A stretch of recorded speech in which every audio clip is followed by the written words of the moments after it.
tugas yang bab 6 belum ada yang selesaikan. Banyak yang belum selesai kan? Saya ingatkan lagi ya, tugas di bab 6 kemarin itu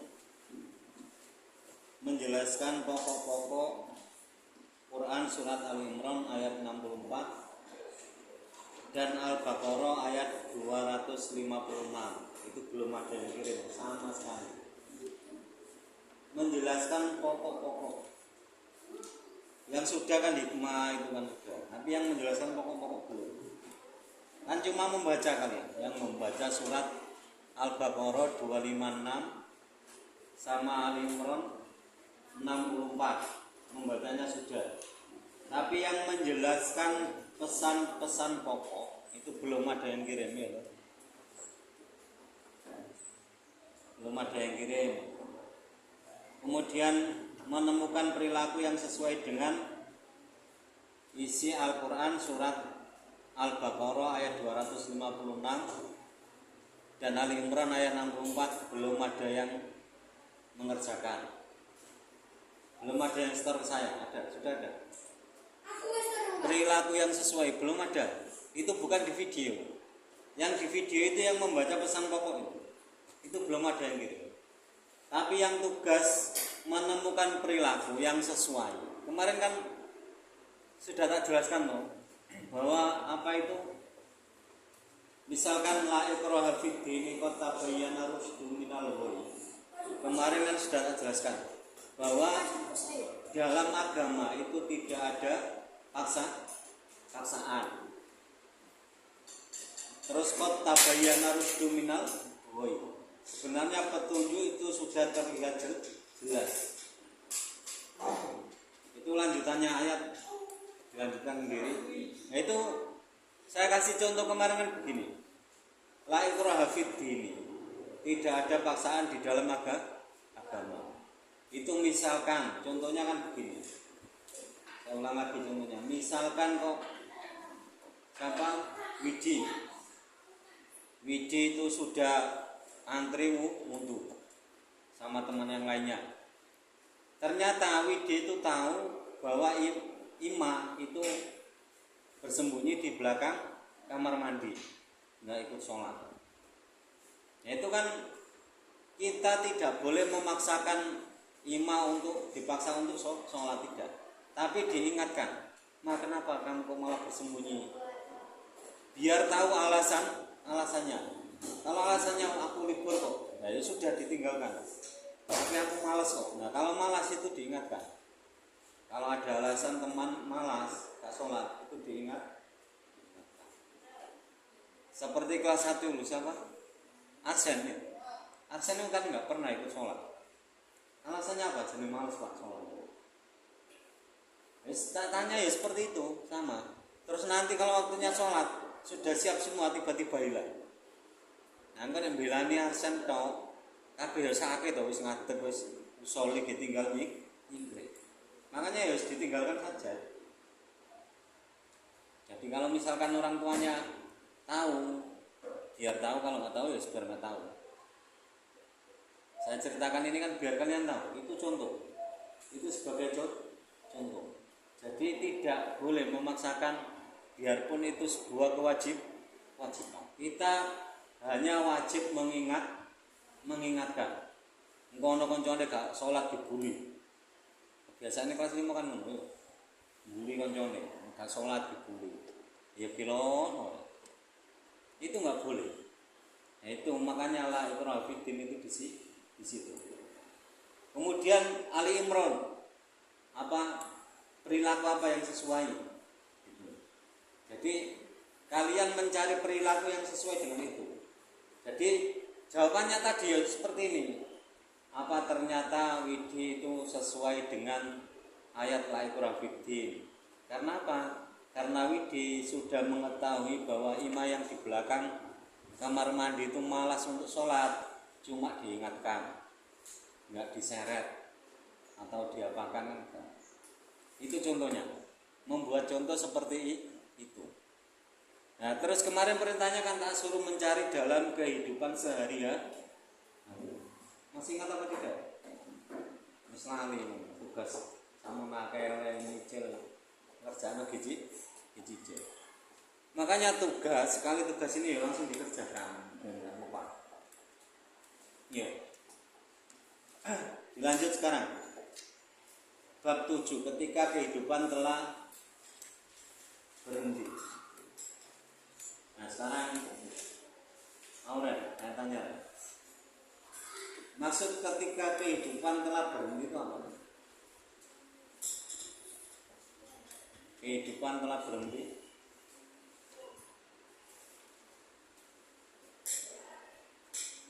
Aira, iman, kehidupan telah berhenti. Yaman. Terus apa lagi enggak?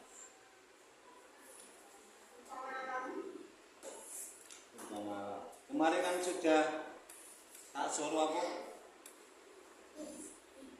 membaca apa itu kemarin? Fase-fase kehidupan setelah kematian. Itu tadi. Ini saya ulangi lagi. Biar kalian paham bahwa tujuan dari pembelajaran ini itu meyakini adanya hari akhir dengan benar.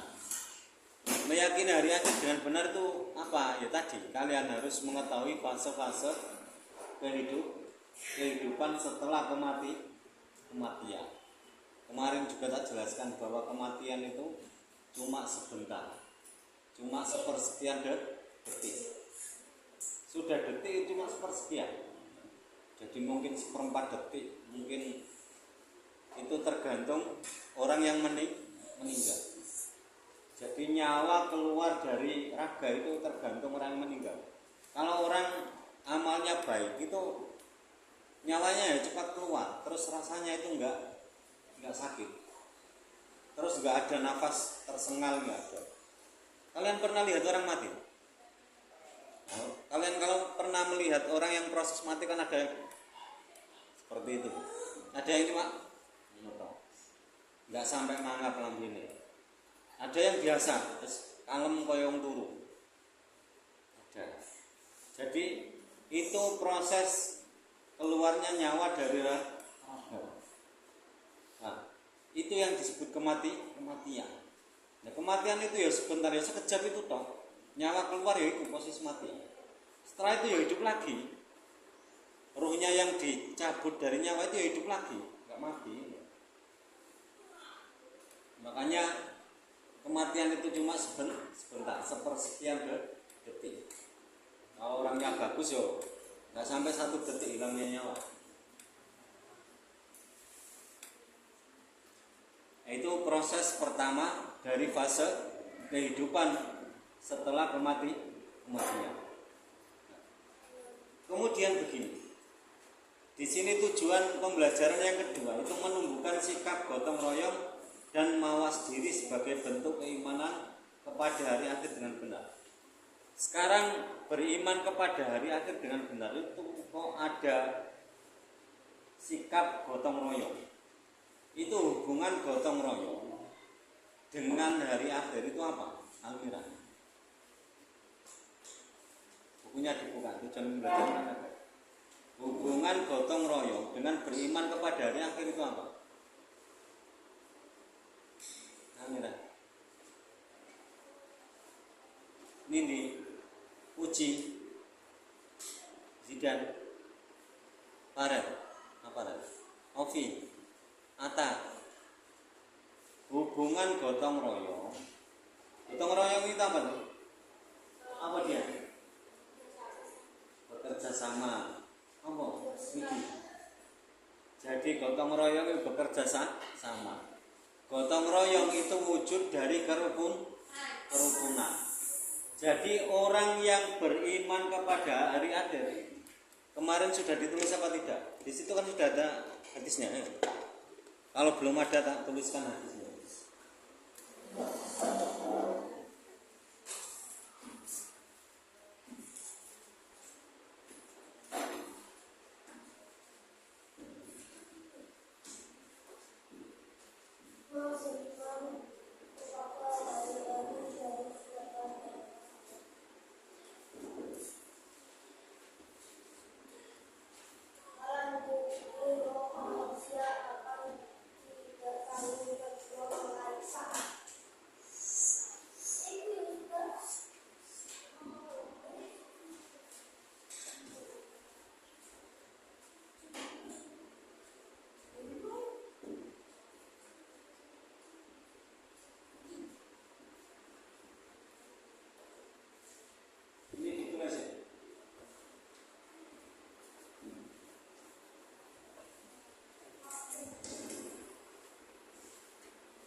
akhiri fal yukrim jalahu. Wa man amana billahi wal yawmil akhir fal yukrim dhaifahu. Wa man amana billahi wal yawmil akhir falyaqul khairan aw liyasmut. Ditulis nanti nggak apa-apa, saya jelaskan dulu.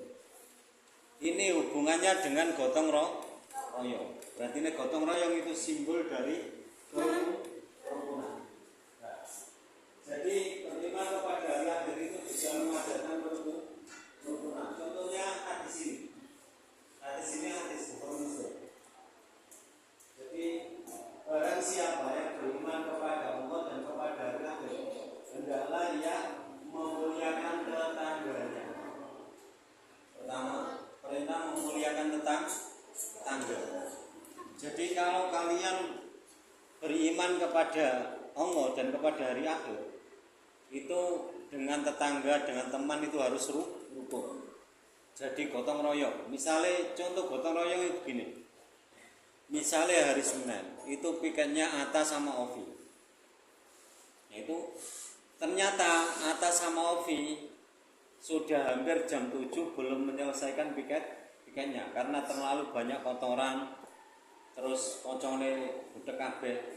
Nah itu kalian itu tidak usah disuruh, harus membantu. Itu namanya gotong royong. Harus membantu. Jangan terus kalian malah ini, gak piket pujarno ae. Tidak. Itu berarti kalian tidak yukrim jarohu. Tidak memuliakan tetangga. Kemudian yang kedua, wa man amana billahi wal yawmil akhir falyukrim dhaifahu. Barang siapa yang beriman kepada Allah dan hari akhir, maka hendaklah ia memuliakan tamunya. Yuk. Kalau kalian punya tamu, itu harus dimuliakan. Oleh mulyano tamu piye? Begini. Jadi misale kok Zidane dolan nangone Farel. Paling gak sugoi air minum. Takoni, hangat dan Zidane. Ya ngelak, jaluk tukang es krim. Gak boleh. Jadi tamu ya balik kurang ajar. Mosok moro Zidane moro nang Farel jaluk tukang es krim. Sing es dung-dung pisan dan merasa tidak. Ya terserah yang punya rumah. Tapi yang punya rumah juga harus memuliakan. Kasih minuman yang terbaik. Misalnya no kulkas Farel, ono es krim, ono air putih karo ono es krim. Sing disugone ya es krim e. Aja air putih nek tok, es krim e dipangan dhewe. Enggak boleh. Itu cara memuliakan tamu. Nek sampean kalau tidak bisa berbuat seperti itu, berarti imannya masih kurang. Beriman kepada hari akhirnya itu kurang. Jadi ini mulyano tamu itu ngono. Sampai makanan terbaik itu apa? Disuguhkan. Ojo iwak ayam karek balungan itu disuguhkan tamu. Gak usah. Makanya dulu kan sudah jelaskan. Nabi Ibrahim itu sampai kesebut Khalilullah itu tadi. Di antara faktornya itu apa? Mulyano tamu. Nabi Ibrahim nek kedayoan tamu iku gesembeleno sapi. Nabi Ibrahim nek oleh tamu iku gesembeleno sapi. Dadi nek ana wong mara nang Nabi Ibrahim medayo. Wis jelas disuguhi sapi. Beleno sapi siji. Tamune 6 ya dibeleno sapi siji. Tamune 2 ya dibeleno sapi siji. Kok saiki ana Nabi Ibrahim dan dipangan amoro nang Nabi Ibrahim sembelih sapi. Iku Nabi Ibrahim. Kalian duwe pite akeh kira-kira ana kanca dolan nang omahmu sembelih pite ta gak? Nah, wis gak mungkin kan.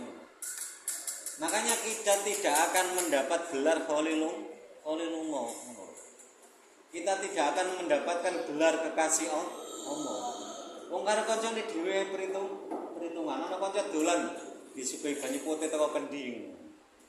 Botolan isi ulang. Padahal nang kulkase ana es jus. ana es krim, ana melon, sing disuguhno banyu putih. Nah itu ada kan dengan Nabi Ibrahim. Nabi Ibrahim itu ada tamu itu jukono sapi. Sapi ini wake Nabi Ibrahim. Jukono sapi siji ku sembelih. Jukono tamu. Loh, terserah. Gentekno nang kono ya boleh, dibawa pulang ya boleh. Kalau Nabi Ibrahim sudah menyuguhkan makanan, itu terserah tamune. Misalnya tamune kok apa dian misalnya. Nabi apa bojoku nang omah gak mangan apa-apa. Bungkus go mulih gak apa-apa. Wateke Nabi Ibrahim seperti itu. Nek wis ge sugono, mau gawa mulih gak apa-apa. Tapi nek yo dijak mangan sih. Ora oleh durung mangan go mulih yo. Yo ora gak oleh karo Nabi Ibrahim dijak mangan sih. Makan dulu. Ngono wis gak habis, bawa pulang gak apa-apa. Itu Nabi Ibrahim. Makanya disebut qalilun. Kalian bisa seperti itu. Paling gak nek ana kanca dolan nang omah wis sembelihno pitik. Iya. Enggak punya ayam banyak. Ya paling gak seperti atai kan bakul udang to ya. Paling gak ya kancane dolan rono ya ge. Ge iku udang. Wae udang sak kilo udang. Itu makanya kita nggak bisa meniru para nabi itu nggak bisa. Itu sekedar cerita. Barangkali mungkin ada yang bisa meniru seperti itu. Wis jos meniru seperti itu wis dadi waline Gusti Allah. Itu tadi dari penjelasan saya ulangi lagi.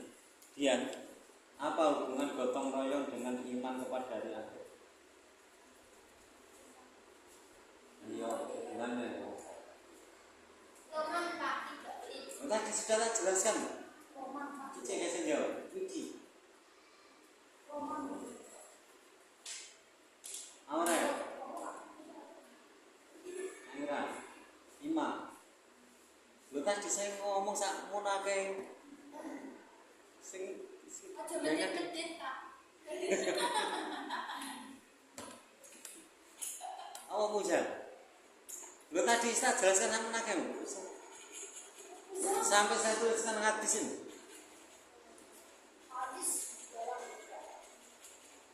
Amira. Ini. Lha wis ora mudeng iki, puji. Ayo loman piye?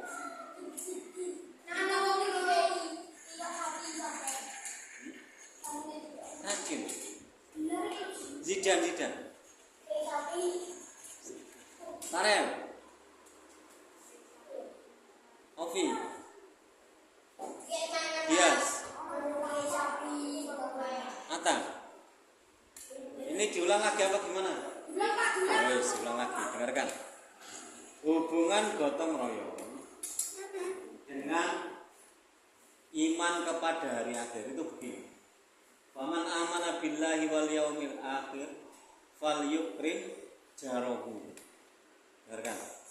Jadi barang siapa yang beriman kepada Allah dan kepada hari akhir, maka dia harus memuliakan tetangganya. Saya kasih contoh tadi. Gotong royong itu adalah wujud dari kerukunan. Kerukunan bisa terwujud itu jika seseorang bisa memuliakan tetangganya.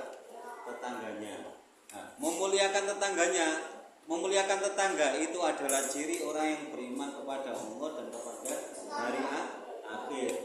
Contohnya misalkan tadi piketnya Ata sama Ovi.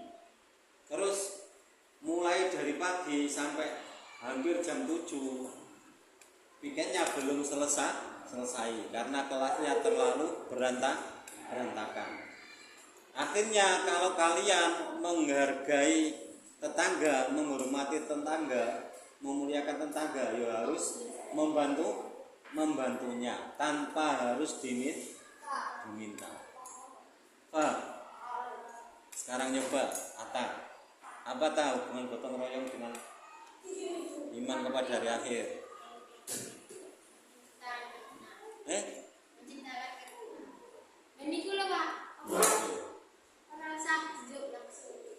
Yes. Mana tadi?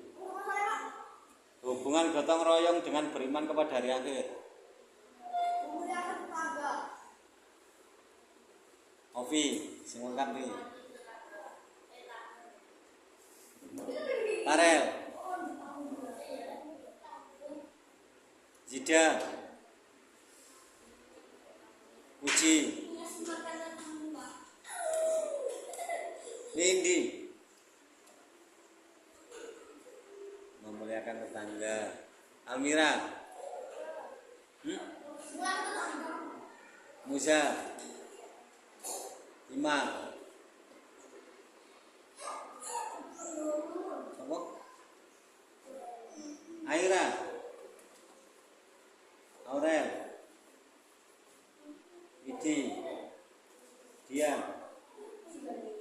Bantu. Tadi suruh. Dengarkan. Urutannya kan begini. Saya ulangi lagi. Nanti kalau 3 kali, 4 kali ini nggak bisa, tugas di rumah. Dengarkan. Kalau nanti ada yang menjawab bisa paling tidak mirip dengan jawaban saya, tidak saya tugaskan di rumah. Begini, hubungan antara gotong royong dengan iman kepada hari akhir itu begini. Gotong royong adalah wujud dari kerukunan. Nah, kerukunan bisa terwujud jika setiap orang itu saling menghormati tetangga. Nah, jika seseorang sudah bisa menghormati tetangga, otomatis orang itu termasuk orang yang beriman kepada Allah dan kepada hari akhir. Itu hubungannya. Situ. Nah, yang lain kan contoh. Nyoba diulang. Aira.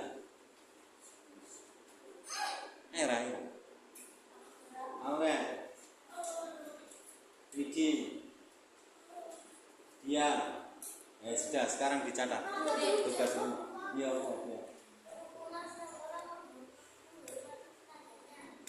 Ditulis sekarang. 1. Lo sudah 4 gak bisa jawab ya otomatis ditulis. Ya sang, nanti gantian. Masih banyak lagi kok. 1. Jelaskan hubungan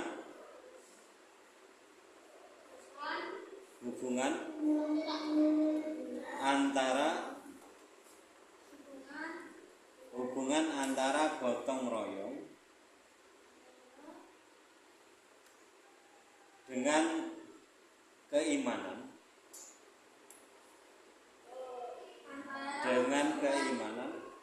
Jelaskan hubungan antara gotong royong dengan keimanan kepada hari akhir.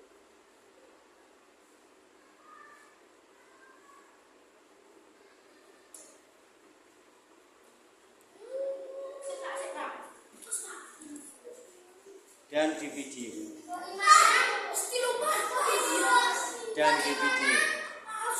Kepada hari akhir.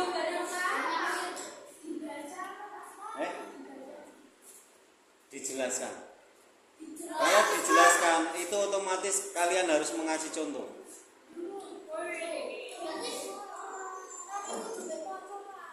Ya nggak apa-apa. Yang penting ada contohnya. Menjelaskan kan harus ada contoh biar jelas. Sudah paham ya? Sekarang saya sambung lagi.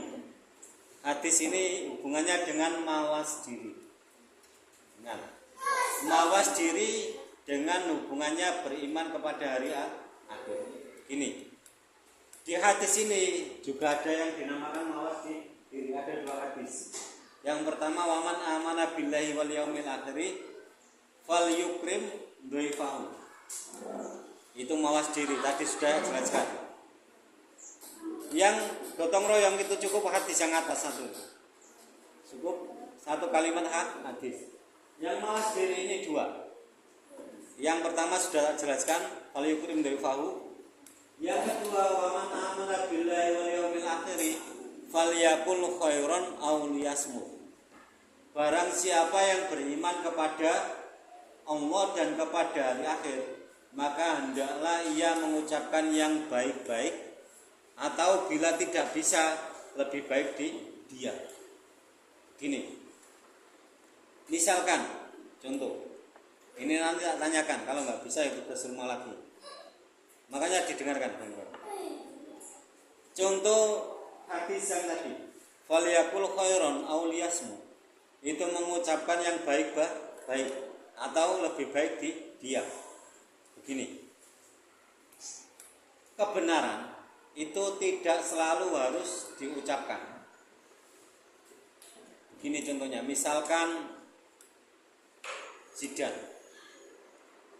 ini tahu kalau Puji mencuri.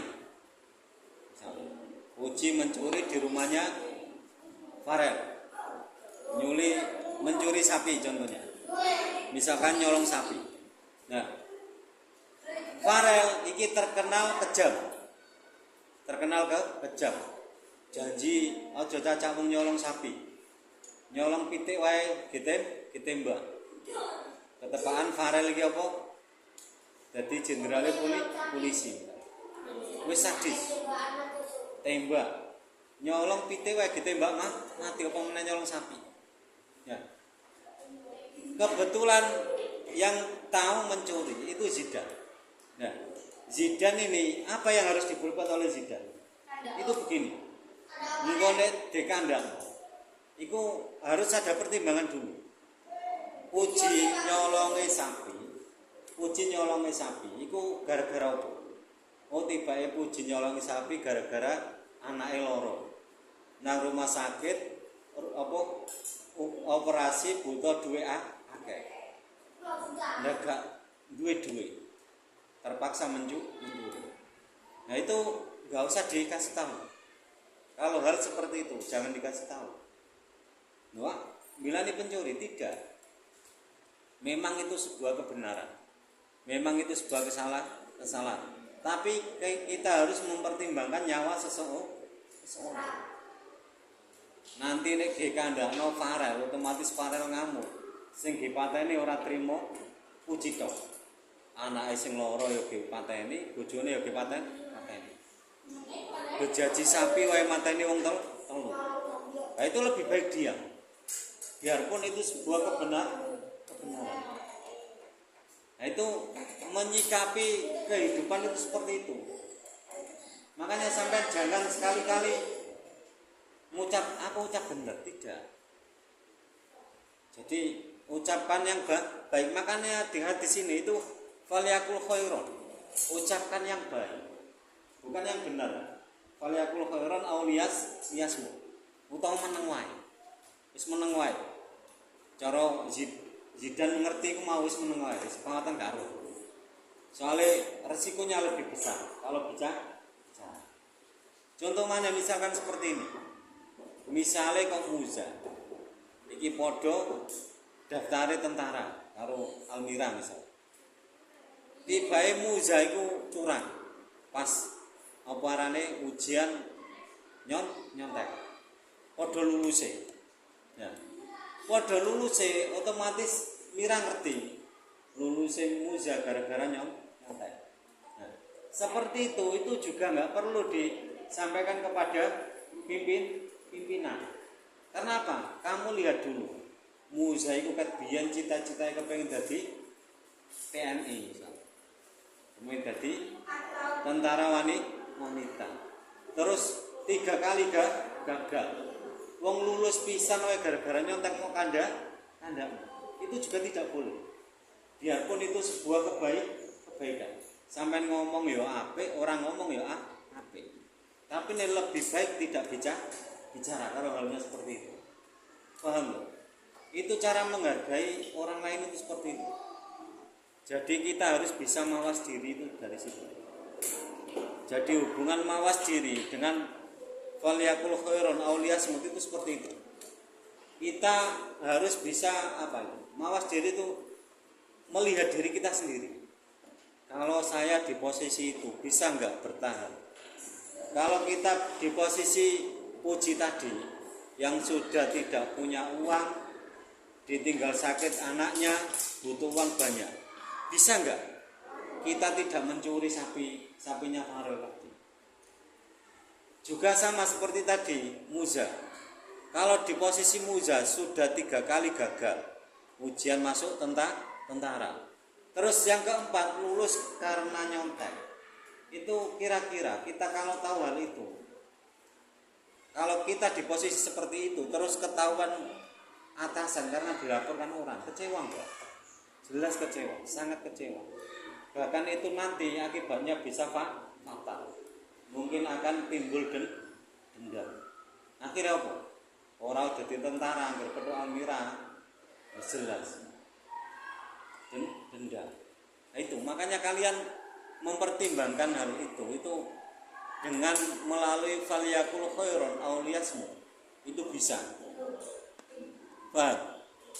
Sekarang saya tanya lagi, Atta. Hubungan mawas diri dengan iman kepada hari akhir. Gias, Ovi, Farel. Soal langsung ya? Ya sudah 4 ya. Yes. 2.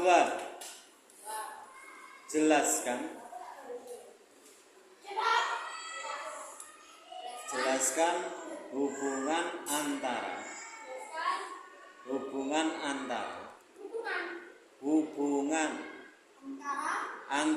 mawas diri hubungan antara mawas diri dengan keimanan kepada hari akhir. Mawas diri dengan keimanan kepada hari akhir. Tadi sudah dijelaskan. Ya, di video. Dengan hari akhir. Dijadikan satu video aja. Pokoknya tadi sama ini dijadikan satu video. Foto satu-satu ya, nggak apa-apa, kirim satu-satu. Dengarkan, saya ulangi lagi biar kalian nggak salah paham. Hubungan mawas diri dengan keimanan kepada hari akhir itu begini. Kita kalau misalkan ini kan perintahnya kan waman amana bil